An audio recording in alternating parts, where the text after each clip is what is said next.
Yeah!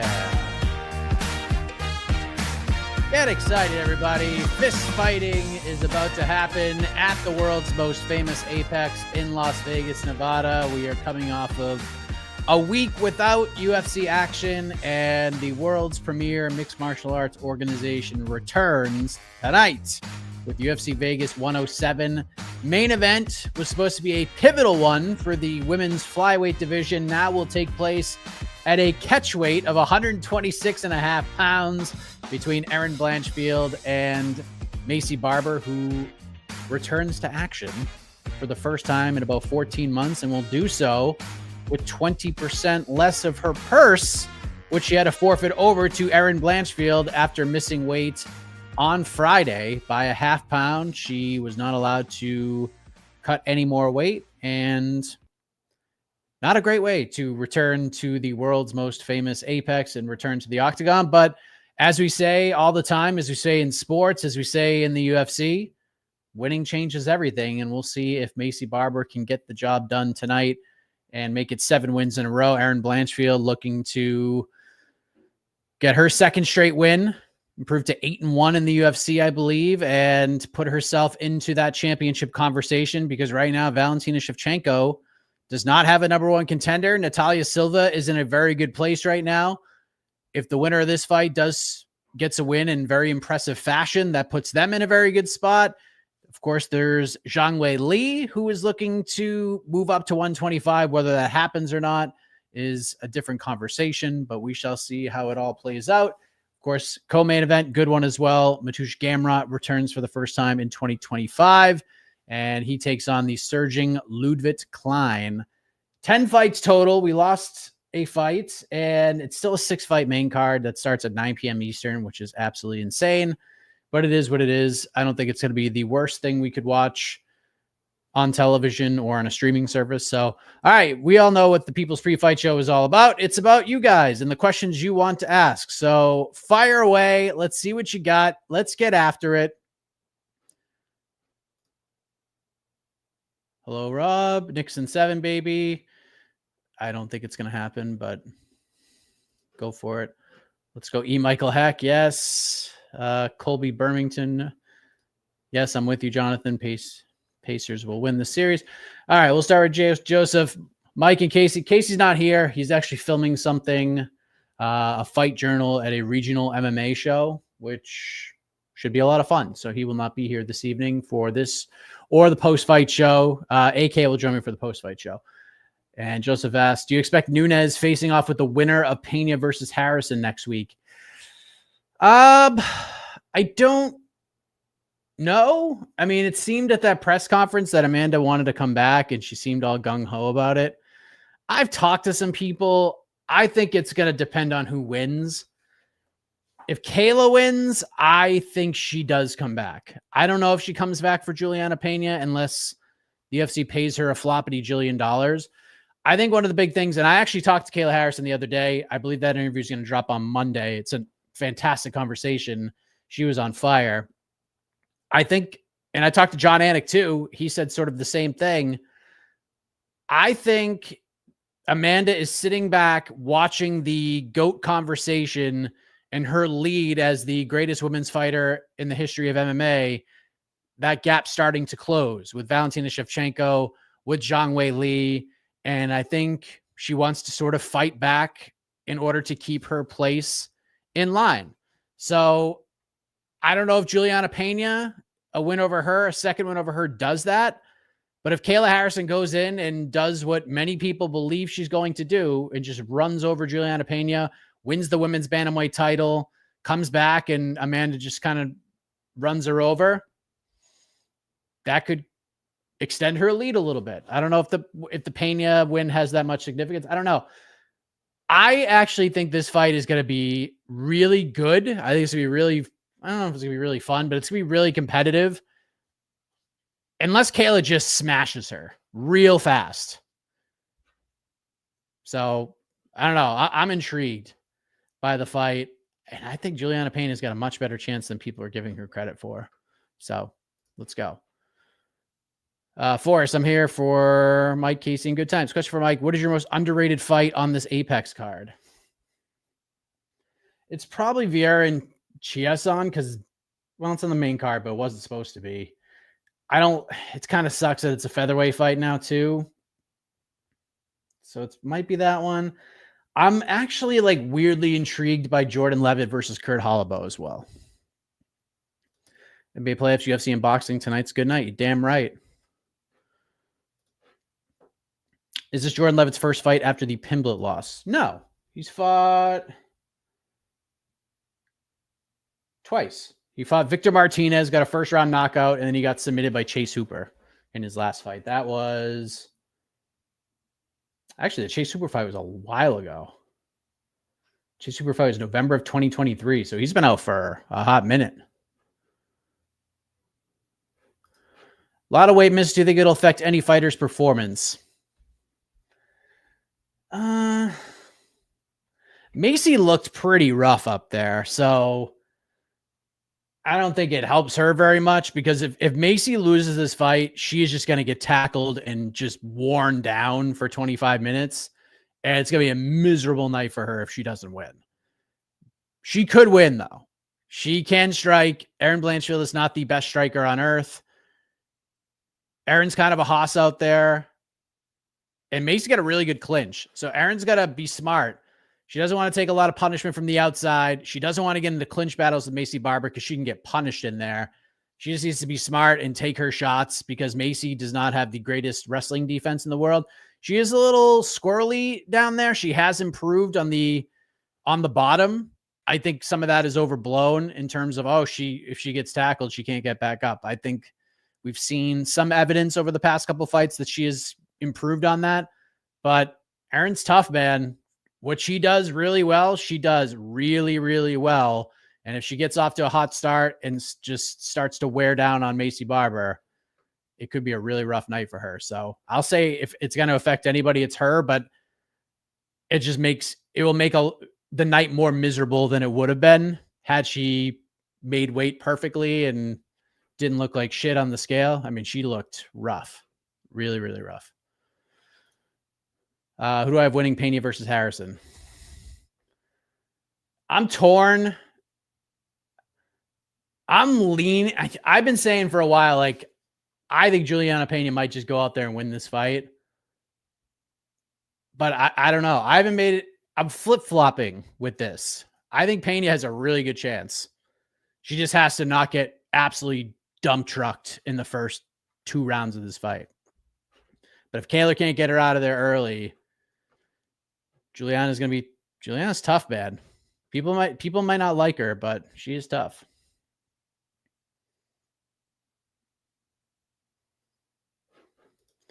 Everyone's saying Maycee looked back on the scale. Conor McGregor looked at after weight cuts and won 2 belts. So 99.9% of people. What a comment. Wow. This card in the Apex and a hot mess of misses and losing fights. Does this kind of stuff hurt the UFC TV negotiations? Nope, not at all. Do I think the Pats get double digits wins this year? You're damn right. You're damn right they can. Of course, super chatters. You get to the front of the line like Dave here. Harder for me to see a world where the winner leapfrogs Silva. Barber with a weight miss. Blanchfield not likely to thrill anyone in a win. A finish would be huge, which I think if Maycee wins, she will finish. And I know Erin's tough to finish, but when Maycee starts battering people, she is a violent, violent woman in that octagon. The big question is, can she stay on her feet for long periods of time? That's the big question we have here. So, but I appreciate the question. I think Zhang Weili is probably going to get the Valentina fight. I think we're absolutely insane if we don't go in that direction.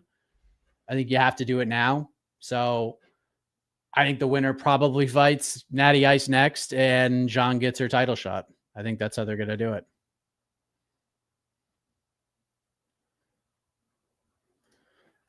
Will Dakota Ditcheva eventually overtake all of these G-Woats? Maybe. She's got a chance. She's really good. I mean, she beat the hell out of Tyler Santos. But again, she's in a tough spot because she's in the PFL.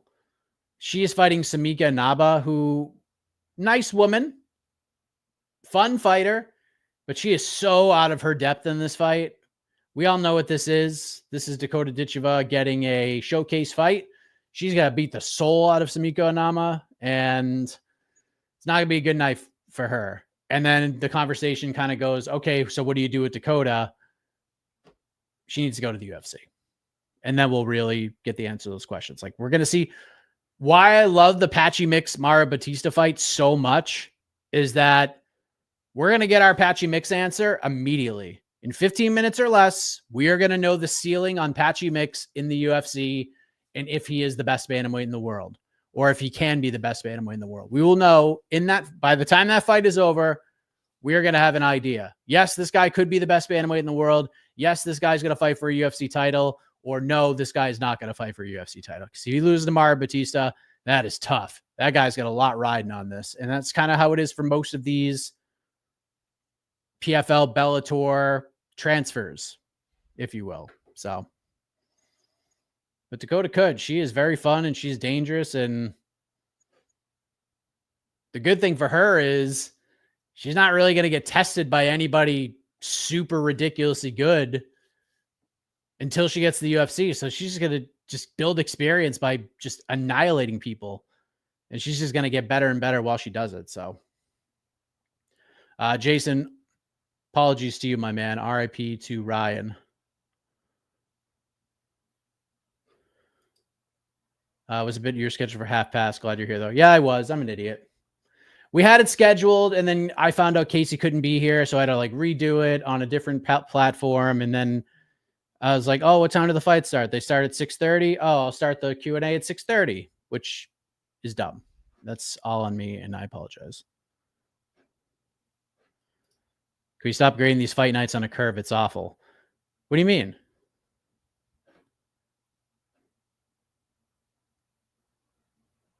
I don't really see people grading these fight nights on a curve. It's like they're either good or they suck. I mean, there's really no gray area. I actually, honestly, like, I don't think this is an awful card. I've seen a lot of people. I have colleagues who have called this an awful card. I don't think it's that bad. I don't. The fact that it's 10 fights certainly helps. If this is 14, if we had the entire card we had before, boy, like that's rough scenes. But 10 fights, beautiful. If this card started an hour earlier, I think we're right in the sweet spot. But good main event, good co-main event. Brady Maj, Billy Ray Goff is going to be fun as hell. Dustin Jacoby, Bruno Lopez is going to be fun. Vieira and Chiasson is a fight with stakes. Zach Reese and Dusko Todorovic are going to beat the hell out of each other until somebody falls over. Nascimento Filo, that's going to be pretty fun. Levitt Hallbo is going to get super weird and wacky.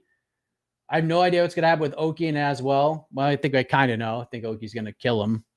And then the first fight, the strawweight fight, it's not going to be that good. But all in all, like, this is going to be a pretty decent watch, I think. And there's fights with stakes on it. There's multiple fights that have stakes. And for an Apex card, that's pretty good. We don't get that very often. Can we all agree Erin's only chance to win is to tackle for 25 minutes for striking is not top 5 worthy? I don't know if that's true. But yeah, she's definitely going to have to wrestle. She's not going to want to have to do a striking fight. But to me, I think Maycee Barber has 10 minutes to win this fight. Maybe 12. By the time we get like end of the third round, if Maycee didn't get Erin out of there, she's going to get run over the rest of this fight. So that's how I see it.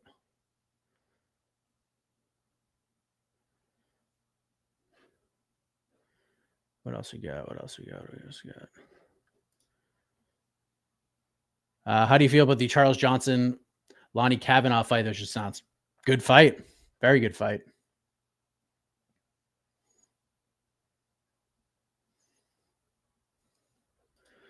Keep in mind, Pena should have lost to a 40-year-old Raquel Pennington. I think Pennington's better than people think, too. I'm not hurting over the Knicks. Your fan base sucks ass. So I hope you guys suffer. Honestly, I hope you guys have to watch the Pacers play in the finals. Did Derek Lewis take a smoke break during filming? He didn't, actually. He didn't.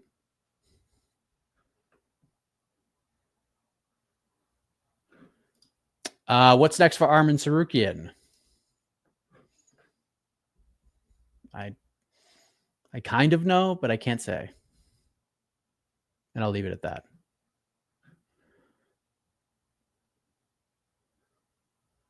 John, I'm not putting that up there.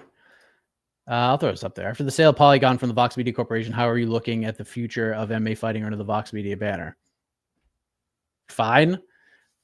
We're one of like the I'll be honest with you, like I don't dive deep into numbers for Vox websites, but I'll say that for like the sporting portion of things, and honestly, probably compared to a lot of sites, we're like right up there, probably in like the top 5% of the websites under the Vox umbrella. So I'm not too worried about it. It sucks for them, but yeah, I'm not worried about it. What happens to Gamerock's career if he gets finished? Boy, that will not be good.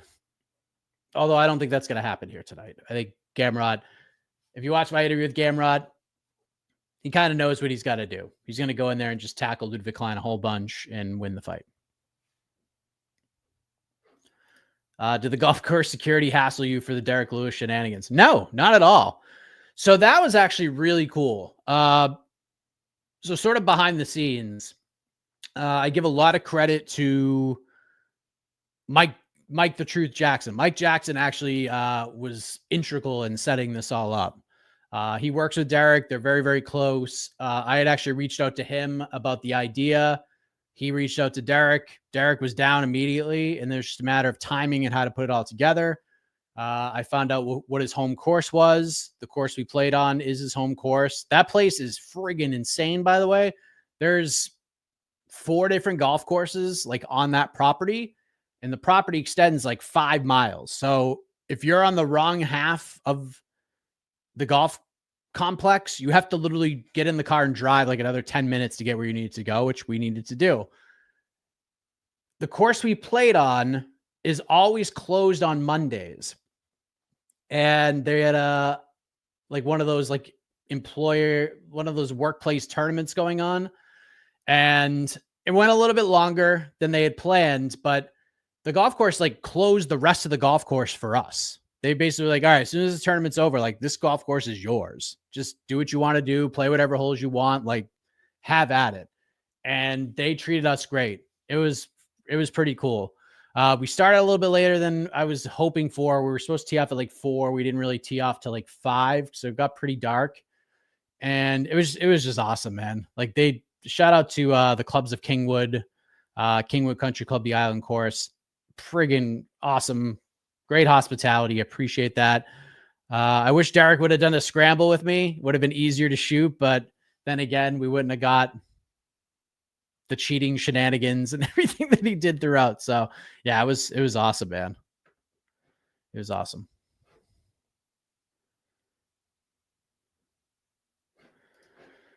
How can you say these Apex cards with no casual appeal and not affect TV negotiations? No one is watching this slop. It doesn't matter. It doesn't matter. The UFC for ESPN Plus cards, they don't rely on ratings. None of that matters. They get subscriptions, which they've gotten a bunch for ESPN Plus. And what's effed up about the UFC right now, and anyone they negotiate with understands this, and you can call me crazy all you want, but this is 100% factola. If this card was outside of the Apex and they sold tickets for it, they would sell it out. They would sell it out. They would sell 12,000 tickets to this card. Of course, they would sell the tickets before they announced the card, but the UFC literally can put any 10 fights on a fight card and they will sell it out. So that's what people see. They see the success. They see the buzz. It's all good, man. Not everybody watches every WWE product, but WWE is massive right now. There's programming that they put on that nobody really watches, but nobody gives a shit. It's the brand. They're investing in the brand. Of course, it's you think people are going to be like, you know what? We're not going to give you guys $1 billion a year because you put on a couple of bad cards at the UFC Apex. Come on now. If you think otherwise, you haven't been watching the sport long enough. Achilles, if you had to eat one brand of candy and soda for the rest of your life, what would it be? Celtics suck. Sorry about Tatum, though. See, that's the right attitude. Knicks fans were not the same. They were not sorry about Tatum. They're ha Tatum, eat shit.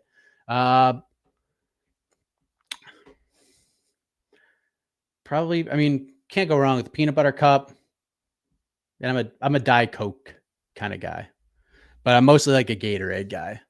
Gatorade Zero, black coffee. But if I drink a soda, it's an ice cold Diet Coke. You can't beat it. I talked about Patchy earlier. I love that fight because, again, we're going to get all our answers. But if Patchy goes out there and melts Mario Batista, he might just get a title shot. He might just jump Corey Sandhagen and get a title shot. It would not surprise me. Is Dakota under a lot of pressure to smash this girl and look fantastic doing it? No, not really. Yes, Arman Sarukian submitted Patricky Pitbull today. That was nice. Will the Knicks force a game 7? No.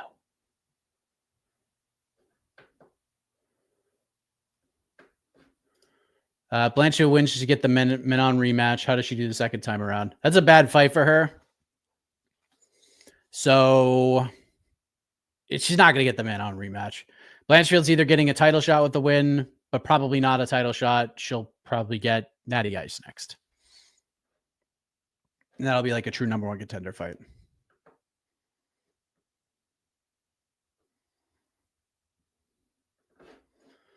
When's the Mike Heck Jr. merch dropping? I don't know. Horrifically bad card, Mike. No stakes, barely any ranked fights. There's 3 ranked fights on this card. For an Apex card, that's a lot. That's a lot. 30% of the fights have ranked fighters on it. That's pretty good. Actually, hold on a second. Let me see. There might actually be more. Nope, Dustin Jacoby's not ranked. I thought he was for a second. But 3 ranked fights on an Apex card is not bad. Not bad. This is better than fucking Vegas 106 by a mile. Do you remember what the co-main event was for Vegas 106? I don't even remember what it was. So I'm gonna have to look it up. Myron Santos versus Sodiq Yusuff was the co-main event. We're getting Batush Gamerock versus Ludwig Klein. Way better co-main event. A better main event stakes-wise than Gilbert Burns versus Michael Morales. You know, some people are just like, oh, women's MMA, whatever. There is you can legitimately make a case that the winner of this fight could get a title shot. You can't make that with Gilbert Burns and Michael Morales. So this card is better than Vegas 106. It just is. And I'm not saying this is good. This is not a good card. It's just not bad. It's not the worst card we've had all year. It's not even close. So, and again, that's an issue for us, the ones who watch every week. But for the casual fan, who gives a shit? They're not going to watch this. The casual fan, the fans that the UFC is actually catering towards, they only care that they watch the pay-per-views and they watch Power Slap and they go to International Fight Week and do all that shit. Like, that's what they care about. More swing rounds, please. Would love to do it. Would love to do it. I've talked to so many fighters and management teams about doing swing rounds since the Mike Perry one. And a lot of them want to do it. So, yeah. Share it. Tell your friends. Tell your friends. Let everybody know about it. That's how we can do more. Right there.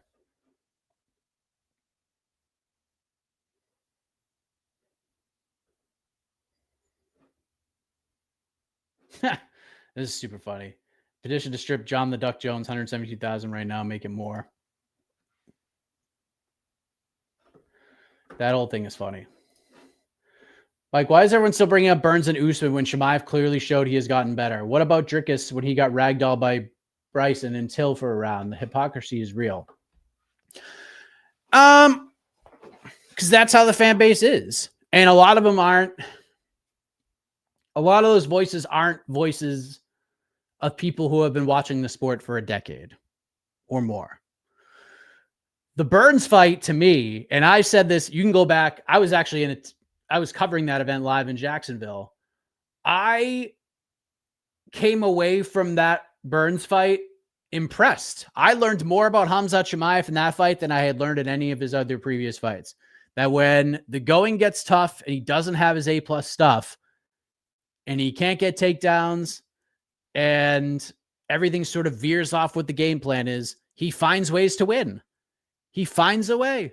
And he did in that fight. That fight was incredible. Incredible fight. And the Usman fight, he got hurt in that fight. And he still found a way to win. Again, like, he didn't lose. He found ways to win. So, sure, we didn't come away with the Usman fight being like, okay, maybe this guy, because heading into the Usman fight, and even when he was at 170, even in like heading into the Burns fight, I was like, dude, this guy at some point could fight at 205. Because when I saw him in Jacksonville and I stood next to that man, I was like, holy shit, this guy is a monster. And I guess the one thing I kind of learned in the Usman fight was like, okay, maybe he's not going to be a guy who fights a light heavyweight. Maybe he's not that guy, but he could do very well at middleweight. So yeah, I don't understand that either, if I'm being honest with you.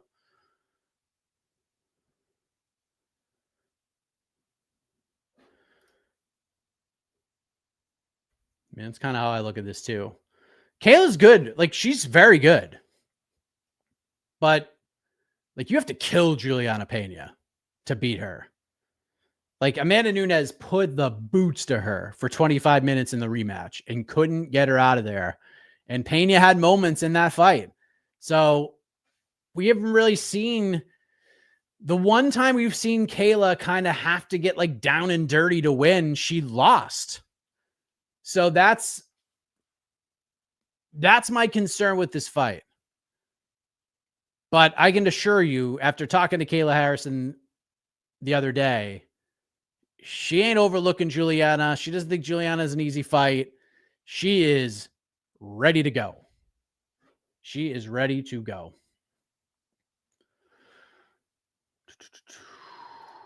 Following up what you said about Dakota, Mike, do you think it's bad they don't get tested, though? Because when they come to the UFC, it could be a big shock that they're unprepared for it. That makes sense. But she has fought good fighters.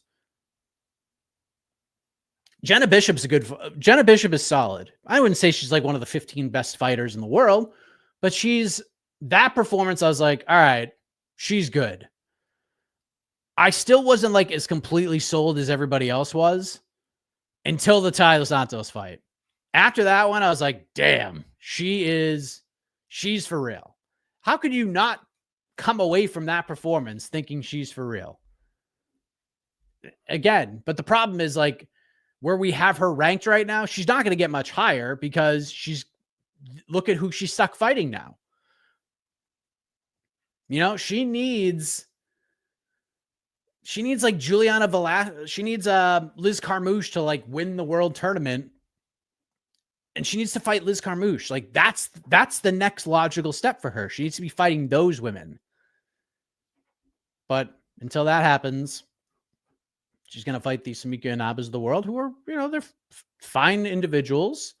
Inaba she's fun when she fights people of her experience, but Dakota's super good. She's one of the 5, 7, 10 best 125ers in the world.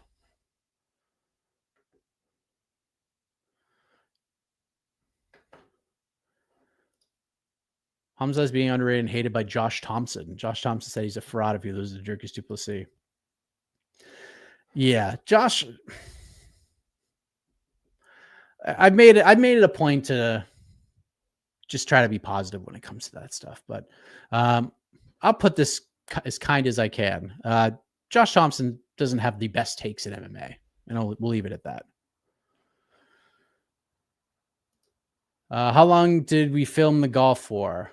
The round was a pretty long round.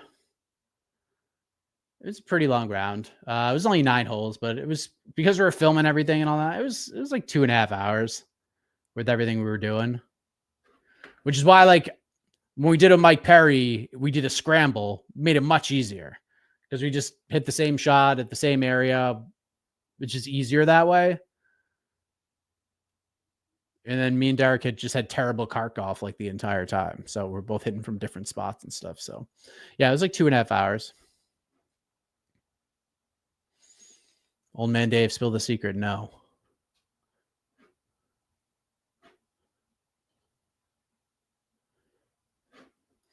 It's not what I said, John. Not what I said. Pay attention.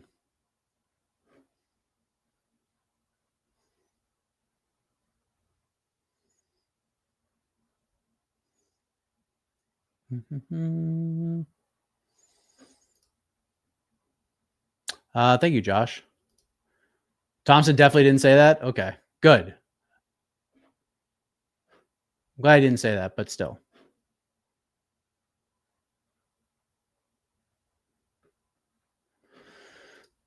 What do we got?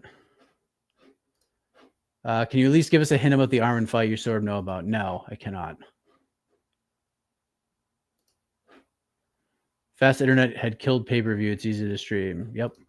Watch the whole Beast Golf video. You guys went through so much while trying to shoot it. Thank you for your effort, by the way. Have you ever tried interviewing Hamzat?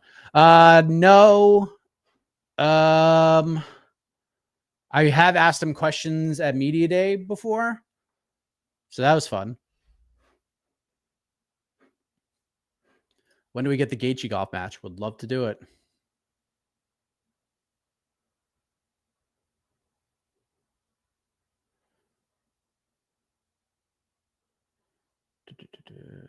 What else we got? What else we got? Women's featherweight makes his return tonight. Mike, should Chason versus Vieira be for the vacant featherweight title tonight? I mean, you want to talk about some stakes right there. Shit, I'm so far behind these questions.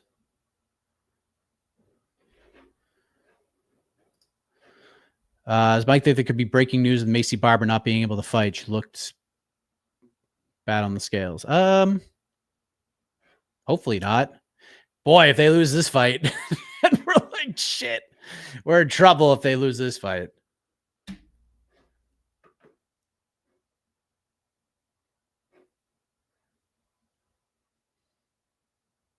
What else we got? What else we got? What else we got?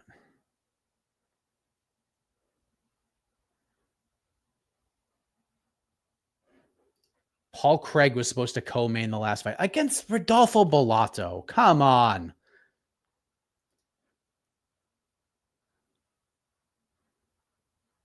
No stakes. No one cares. Nothing on the line. It's just a fight. It's not, we didn't even call that a co-main event. We called it a penultimate fight. This is a legit co-main event. Would I ever work for ESPN? I don't know. I like where I'm at right now. But listen, I have a family, you know? I like money. Give me a call. How shaken up will the lightweight division be if Ludwig Klein wins tonight? Shaken up? No. Would it be like a, wow, that was kind of cool? Sure. The problem is lightweight's the best division in sports, and no one knows who Ludwig Klein is. And the problem with Mateusz Gamrot as well is no one knows who Mateusz Gamrot is outside of the hardcore fan. They all know who Patty is. They all know who Taporia is, and Oliveira and Gaethje and Chandler and all the guys, Poirier, Holloway. They all know those guys. Klein, even if he wins tonight, like it's not a shakeup. He fights Grant Dawson next if he wins. Like that's where he goes. Fights those guys, the Joel Alvarez's of the world. That's where we're at.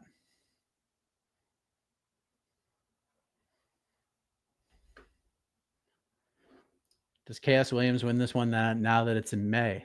Now that it's May. I mean, he's fighting in June, so. I should probably see like when if these fights are starting yet. We'll keep going for a little bit because we lost some fights, so I bet we're at the desk for a minute. RS40, what's your opinion on the Wonderboy Bonfim fight? Also, do you think the Jones Aspinall thing is for promoting the fight or not? I'm not even going to talk about Jones Aspinall because I'm not going to talk about fights that are never going to happen. Wonderboy Bonfim is interesting. I was a little surprised by that one. So, yeah, man, it's a good fight. I'm definitely down for that one. That's a good one. No fights yet.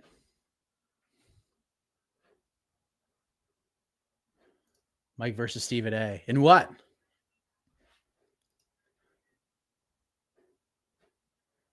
Have I signed the petition to strip John Jones? No. I've said it publicly so many times that they should strip him.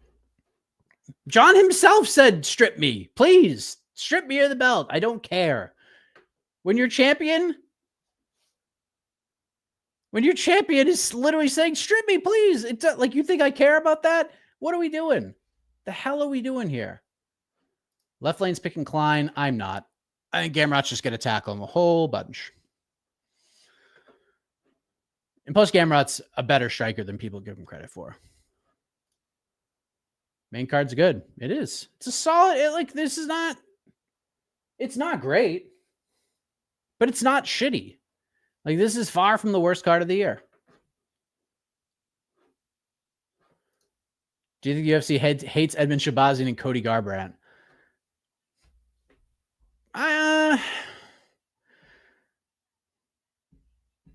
Who's Cody's fighting Barcelos, right? Cody can win that fight. Like, that is a fight he could win. But Shabazian, man, Jesus Christ. Talk about somebody that they just cannot book correctly. I would replace Cody Garbrandt with Jose Aldo because they have booked Jose Aldo like dog shit. And they have booked Edmund Shabazian like dog shit. So they do it right for like a fight, and then they go back to the thing that they shouldn't be doing. They're like, oh, you get a win against the lowest ranked middleweight who's a striker, Dolce Lungambula. Cool. Let's give you Anthony Hernandez next. Like, what are you doing? And then it's like, we beat this dude. You know what we'll do? We'll give you Gerald Meerschaert next. All right. And then he goes and give him the lowest ranked middleweight again. And now you're throwing him in there with what? It's Andre Petrosky. Like, come on, man. That's awful. Bad booking.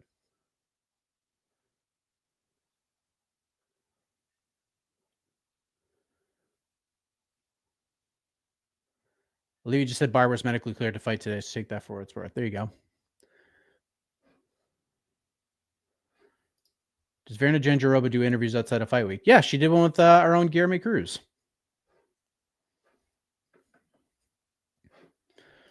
Lopez versus John Silva, UFC 318. You know anything about that? No. Blau versus Shafkat? No. The only one who was surprised Tough started a new season this week. Felt like there's no promotion for it by the UFC. What? Really? They were promoting the shit out of that thing. It was like every commercial was a Tough commercial. Because it was Chael in DC. Like, they promoted it a ton. The problem is nobody cares about Tough. There's been no evolution on that show. I'm sorry. Alexander K. Lee is the biggest Ultimate Fighter fan of all time. That guy loves the Ultimate Fighter. But it's just so bad. It's such a bad show. I will say the rosters are pretty good. But again, it's a show I just don't care about, and I won't watch it.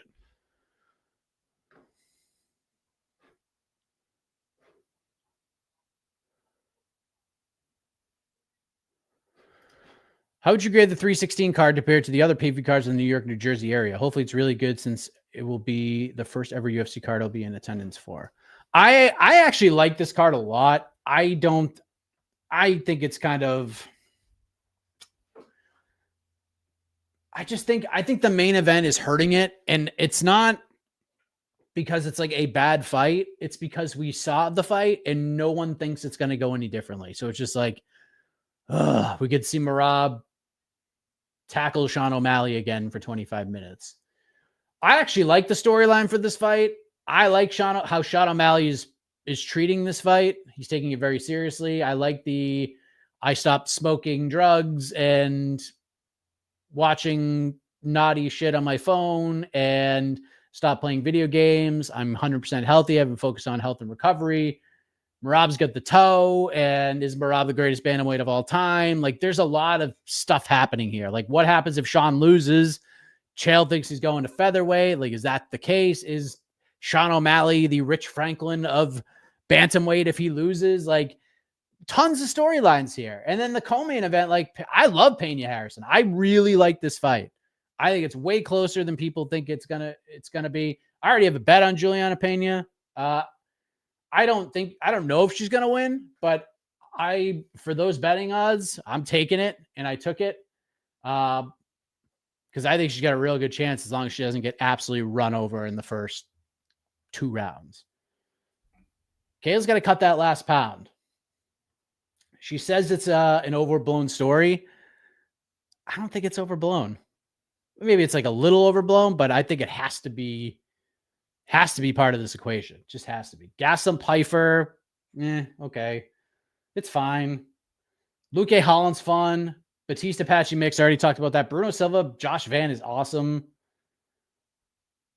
And it's just kind of like where we're at right now, with UFC pay-per-views. But the main card is solid. So I think it's pretty good. How do I rank it to like every Jersey, New York card? Like, the New Jersey cards usually aren't great. We got Islam versus Poirier last year in New Jersey, but the rest of that card was not great. Ended up being a very bad card, a very bad fight card outside of the main event. The main event saved it from being one of the worst fight cards in like the last 5 years. Why is this card on so late? I don't know.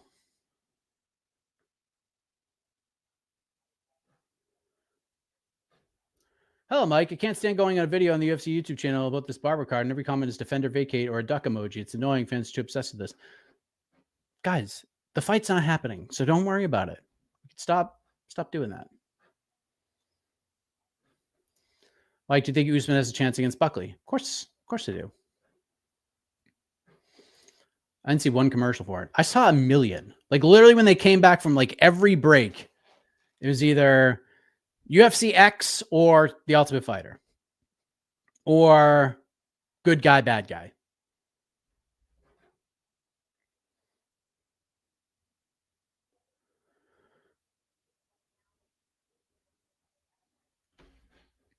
I versus Calvillo will forever be the worst Apex card.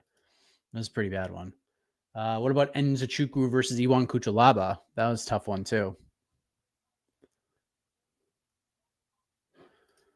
Mike, what's your favorite part of golfing with Derek the Black Beast Lewis? Love the video. Just kind of like just hanging out with him. I would say like all the feedback I've gotten has been fantastic. I'm kind of blown away by it. Even like, it's not even negative, but even just like the things that weren't like 100%, this is the best thing I've seen all year. We're like, I love this, but you should have asked him more MMA questions. Derek Lewis doesn't watch MMA. He doesn't like talking about MMA. He certainly doesn't like talking about fights or people calling him out. Like, he'll do interviews when he is asked to do them. When the UFC tells him to do an interview, he will do one. Derek told me straight up when I first showed up at the golf course and said hello to him, outside of the UFC saying, hey, do this interview with them to promote your fight in your main event, Derek has not done any interviews in the last 3 years that were not, I guess, forced upon him by the UFC. So that was cool. That's like one of the biggest reasons I wanted to have him. Plus, like, he's just the best. Like, he was just so fun and funny. Took a minute for me to like get him going. And then like once he was loose as a goose and his guard was completely down, like he was just so fun. Everything about it was great. The one thing I wish we could have done differently is my travel was better, and I actually got a little sleep before playing that round. Because I got none. I didn't sleep for like 2 days because it was right after 3:15. I was supposed to fly out the next day, and then I was stuck at the airport for 6 hours, and they canceled my flight, and then I had to drive from Savannah, Georgia to Charleston, South Carolina to catch the only flight in the area I could take to get to Houston in the morning. So that was an overnight drive to Charleston. And then Southwest like gave me a hotel, but all I could do with it was like lay down for 45 minutes, take a shower, and go back to the airport. So I was literally on like no sleep when I played that round. But shout out to Esther Lynn, the iconic voice, who was also shooting with the great Casey Leiden out there, who introduced me to Vietnamese coffee. And I had my first Vietnamese coffee, and at least for the first 6 holes, I was ready to run through a wall. Like, there are certain moments, if you watch the video, where Derek is just like walking kind of briskly, and I'm like walking like I'm running. And it's not because I usually walk that fast. It's because I was just ripped up on caffeine.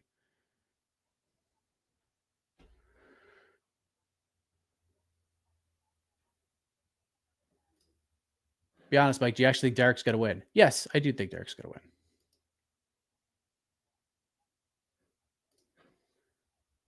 Mike, remember when you were trashing the St. Louis card last year, the Derek headline? It was a great fight night event.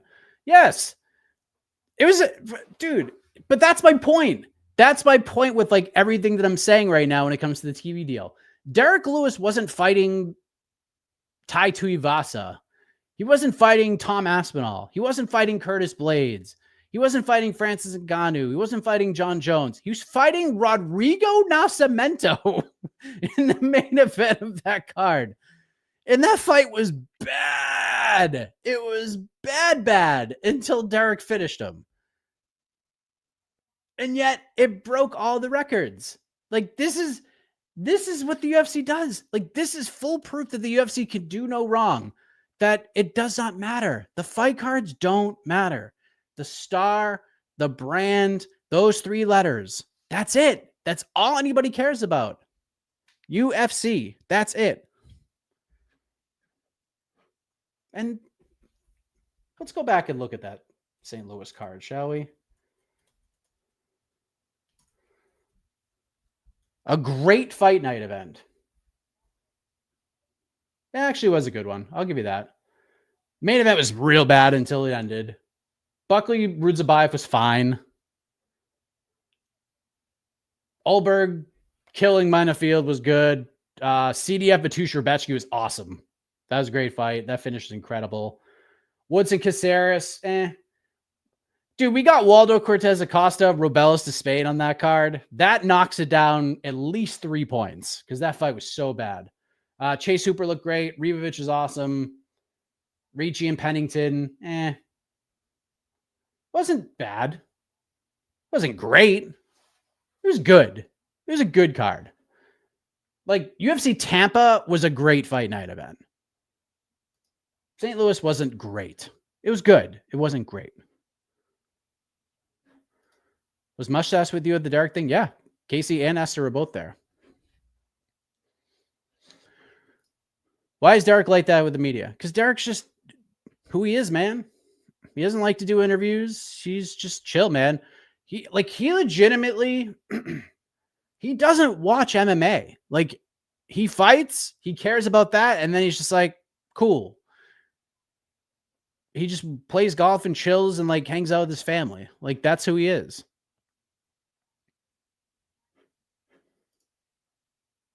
Was a great card. It was not a great card. It was good. It wasn't great. Tampa was great. That was a great card.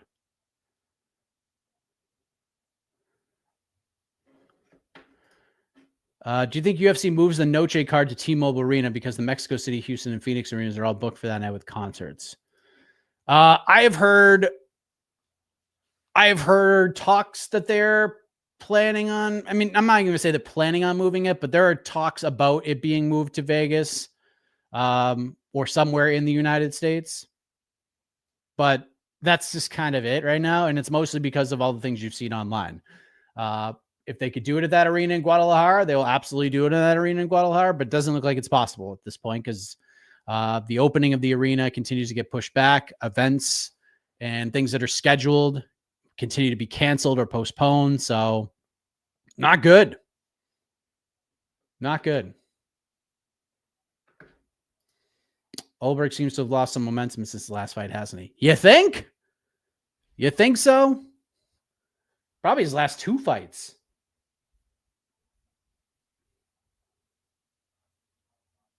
Like the Ozdemir win wasn't the most thrilling win. And the Blachowicz one was just, that was kind of rough. But now, you know, look, I've said it a million times. Carl Solberg should fight Dominic Reyes. And if Dominic Reyes beats him, you just give him a title shot. Let's even get the feel-good story. Man, they're really like effing around and not doing anything here. We're just previewing all the 316 fights right now. I understand that, but look, just start the broadcast at 7 then. Like, what are we doing here?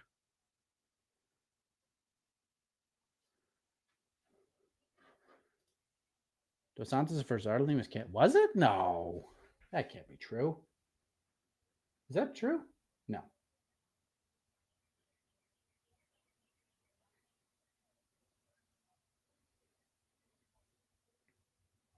No, we lost the fight yesterday, though. We lost the Trevin Giles fight.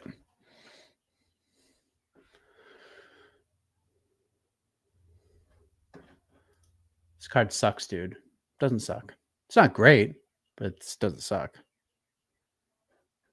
Where's the fights? I don't know. Great question. Wasn't there a canceled fight? Yes. Trevin Giles and Andreas Gustafsson was canceled yesterday.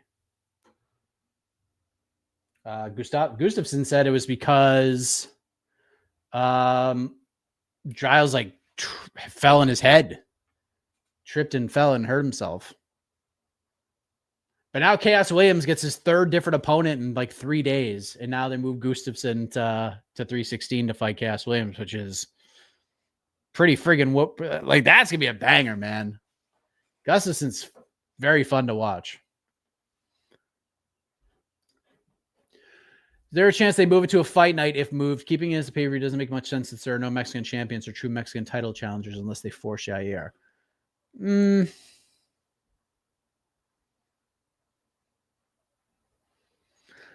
I mean, it doesn't really matter, I guess. Like, just look at what Nooche UFC was last year. The main event was Sean O'Malley versus Merab Dvalishvili. Like, there's no sure, Alexa Grasso fought for a belt against Valentina Shevchenko, or defended her title against Valentina Shevchenko, but like, I guess it doesn't really matter, man. Like, you know, just load up the rest of the card with Mexican fighters and fighters in that area. Like, you throw the Zell Hubers and the Michael Moraleses and the Brandon Morenos, like all that stuff. Like, you never know, man. Like, if, depending on what happens at 317, like if Pants beats Kai Kara France, and I fully expect him to do so, like, it would not surprise me if Pants is like, all right, man, I'm done. I'm moving up to 135. Merab, I want to fight you. I'm vacating this belt. And they could do Manel Kape versus Brandon Moreno, or the winner of Royval Kape versus Brandon Moreno for the vacant belt. And you could do that at Nooche as the co-main event. Certainly could do that without Yair. But this whole Yair versus Volk stuff is crazy. And I talked about this at BTL, but from all the conversations I had, doesn't seem like Volk Yair is going to happen on that card anyways. So at least that's what I was told. What else we got?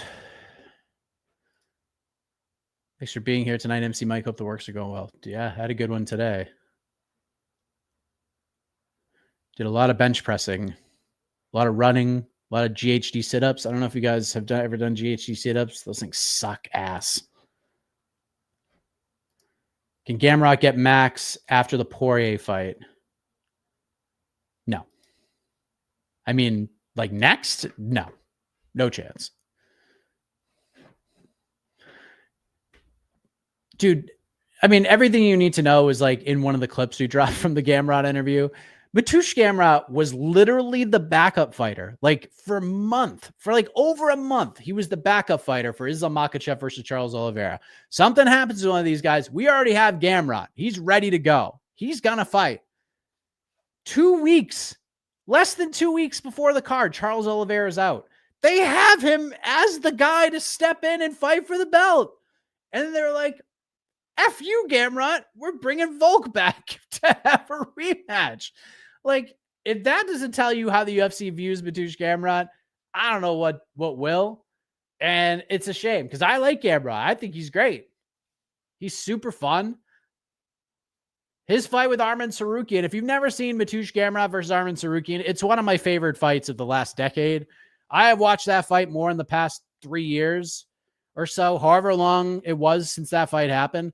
I have watched that fight more than any other fight since that fight happened. I've watched that fight probably 50 times. It's so good. I don't think Gamerock won that fight, mind you. But that's neither here nor there. But there are fights for Gamerock. BSD, Benoit Saint-Denis, there's a story there. I love that. Torres versus Ribovic. That'd be fun as hell. Are you going to be at UFC Chicago? Probably not. I don't know. So I don't know.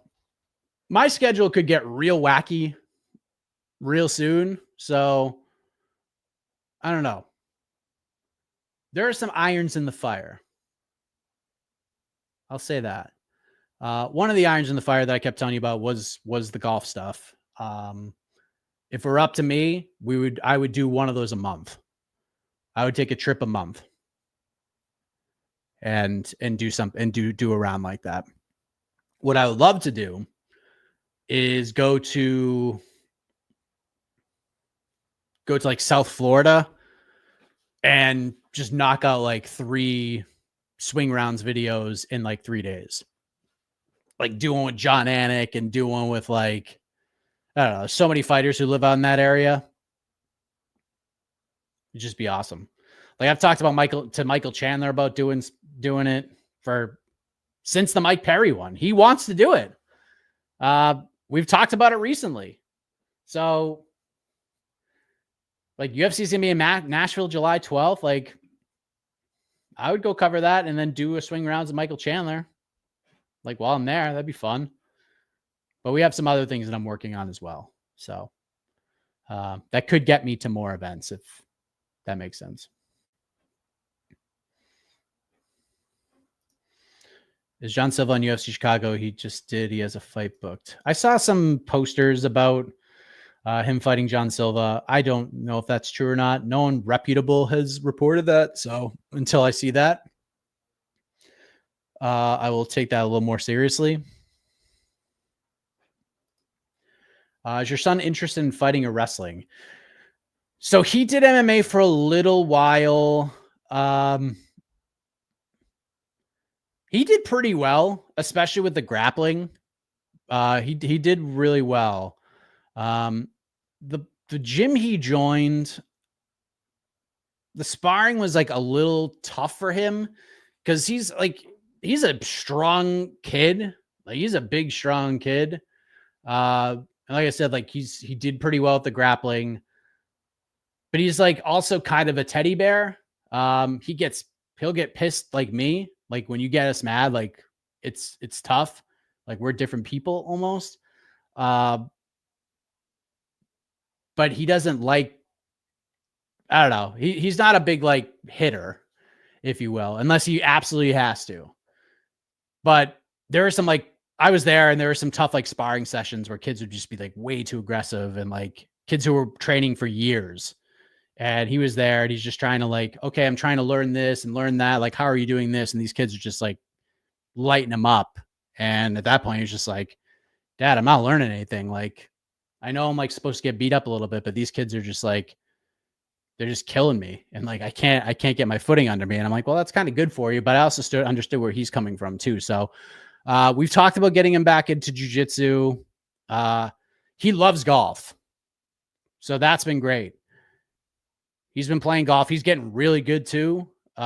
He's actually doing the PGA Junior League in our area this summer. So he's going to be playing in matches this summer, which is pretty awesome. So him and I are going to go play golf tomorrow, as a matter of fact. But yeah, that's kind of where he's at right now. Mike, personally, like you going to a more fan interacting, more common sense. That's terrific. Thank you. They called Poirier too. You're right. You are so right. You're so right about that. Absolutely called Poirier too. Because I remember asking Dustin about it. He's like, yeah, man, they definitely called me. I'm like, what the F, man? Mateusz is right there. Golly.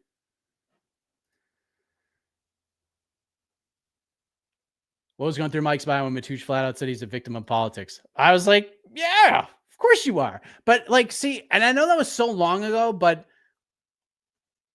I've wanted to ask him about that ever since. And I'm not surprised that they went in that direction. Like, I really wasn't surprised. And I even said it in the reaction video, but I'm just like, then why even make him the backup fighter? If you're not even going to use him. And then like not give him a title shot afterwards. Like, what are we doing here? They made him fight Rafael dos Anjos next. And then like, yo, great job. You've won 3 in a row. You were a backup fighter. You know what we're going to do? We're going to send you to Australia to fight Dan Hooker. That's fun. A dude who cannot be finished. A dude who is such a dog, and you're going to do it in his home country, or like right in his neck of the woods with all his fans. Damn. But I think Gamerock like has the right mentality right now, where it's just, I'm just going to fight as much as possible. And he's learning, like, that's how you get over right now. Just fight as much as you can, which is why he's fighting Ludwig Klein. He wants to fight. Doesn't want to sit any longer. Get Jed and Chandler to do the golf. They can bond and make amends. That'd be fun. Thank you, Josh. I appreciate that. Have you ever tried Roman chair sit-ups? No. Grappling's easier for everyone. Stands very difficult. I mean, grappling's tough too. People just don't like getting hit, man. But like, if he likes hitting the bag and shit, that was fun. I think the UFC odds add some big fights for 318 in New Orleans, because right now the current co-main event is Marvin Vettori versus Brendan Allen. How many fights do they have on that card right now? Let's see what we got here. There is 11 already. Yeah, this is kind of tough.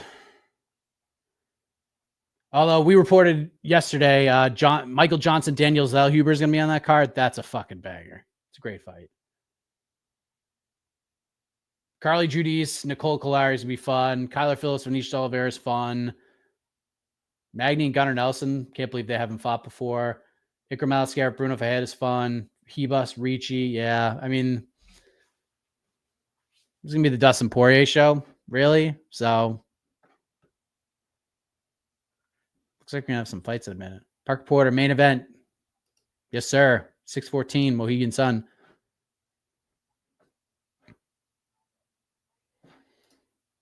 Armin versus Dan Hooker. Next. Don't hate it. They're adding Lopez versus Silva. We'll see. You know what? See if I can get an answer to that question right now.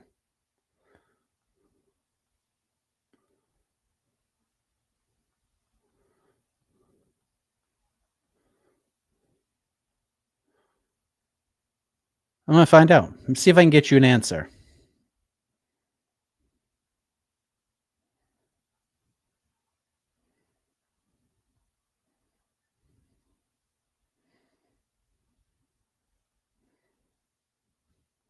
That'd be a good fight. See, this is the beauty of live broadcasting. All right, let's see.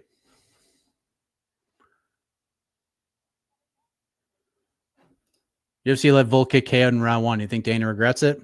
Probably.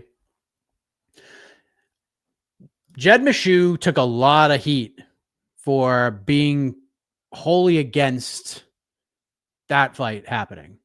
Everyone was like, yeah, Volk's back. Like, he's saving the day. This is super cool. Shout out to the UFC for getting this done. And as a matter of fact, I'm one of those people who were like, okay, look, of like all the options you could have had on 2 weeks' notice, sure, you probably should have gone with Gamerock because you promised he was the backup fighter.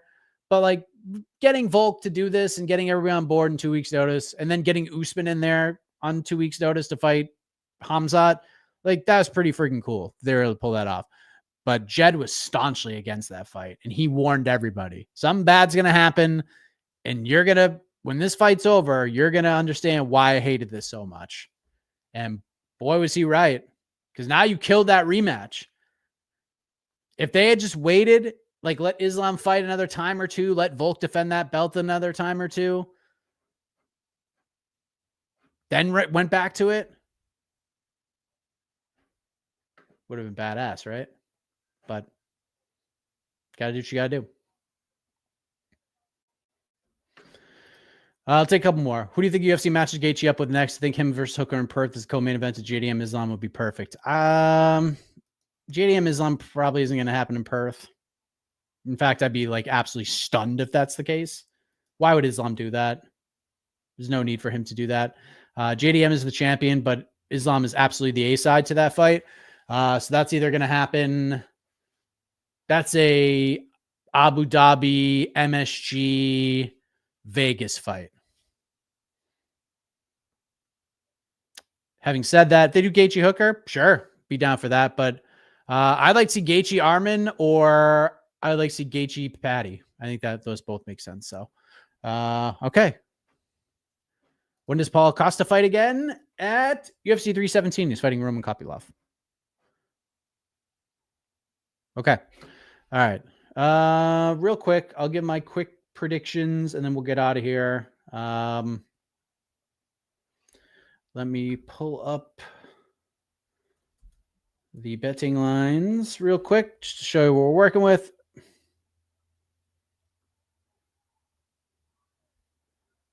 All right. Zach Reese versus Dusko Todorovic. Zach Reese, the favorite, -210. The comeback on Dusko Todorovic, +176. I got Zach Reese via KO round 1 and just a fight where 2 dudes throw until somebody falls. A featherweight fight. Shout out to the featherweights. Maycee Chiasson, the -144 favorite to comeback. Kitten Vieira, +122. I used to be very competitive. Wouldn't be surprised if we go to Splitty City. But I think Maycee Chiasson has a ton of momentum behind her right now. The weight stuff, this being moved up to featherweight, had nothing to do with Maycee. But she's a gamer, took the fight. I think Chiasson wins the decision. Dustin Jacoby versus Bruno Lopez. Good fight. I understand why the UFC is doing this. Lopez has looked good recently. I think this is a little too much too soon for him, if we're being honest. I have Dustin Jacoby doing kind of what he did in his last fight.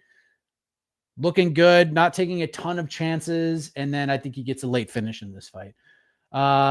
This is a kind of stunner to me. This is the only bet I have on this card. Billy Ray Goff is a -375 favorite against Ramiz Brahimaj, who comes back at +300. I actually have a bet on Ramiz Brahimaj. I'm going with that. I just think Ramiz has fought way better competition. I like Billy Goff. I'm watching Billy Goff fight for a really long time. New England guy. He is very fun. He's game as hell. I just think Ramiz has been in there with way better dudes. He's pretty dangerous. He looked incredible in his last fight. I actually have him getting a submission in this one.